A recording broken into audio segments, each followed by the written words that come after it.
The old house had been empty for years, or so they said. It made sense. Who would live out here all alone? Not Elias. He'd only moved in because his grandmother had died and left it to him. But from the moment he stepped foot on the property, the air had been thick, heavy, like the ground itself was holding its breath. Behind the house stood an ancient well, its mouth hidden behind rotting planks of wood nailed down in a desperate, uneven fashion. The villagers had warned him about it, told him to stay away, muttering about the lantern keeper's grave. But that night, on his second night in the house, at 3:17 a.m., Elias woke to the sound of a lantern swinging above the well. A lantern without a holder.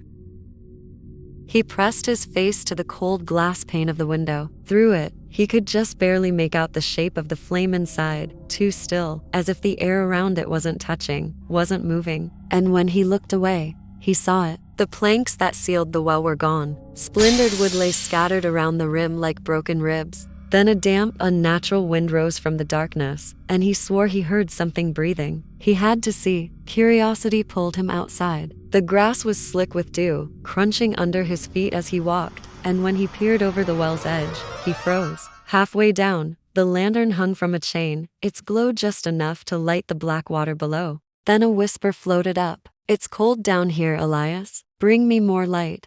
His heart slammed into his ribs. How did it know his name? He stumbled back. "Who's there?" The whisper deepened. "I've been waiting for you." You have his eyes. The chain rattled. Long, bone-thin fingers gripped the rim, nails scraping across the stone. A pale forehead rose slowly, too smooth to wet. Then its face appeared. Eyeless, skin stretched tight like damp paper over bone. The lantern's once golden flame bled into pure black, swallowing the light instead of casting it. The night grew colder, as if the stars themselves had gone out. Its grin widened unnaturally. "I kept the last one alive for years. You'll last longer." The smell of wet earth and rot filled his lungs. Elias spun and ran, boots pounding the soil, but every step felt heavier, like the ground wanted to keep him. The wind chased him, carrying faint, rasping laughter. When he reached the front door, it was already open, swaying on rusty hinges. Inside, the table where he'd eaten dinner was bare except for one thing, the same black lantern, its shadow stretching across the walls, twisting into shapes that looked like hands reaching for him. His pulse roared in his ears. The shadows shifted, and from the darkest corner of the room, that same voice whispered, "You should never have looked."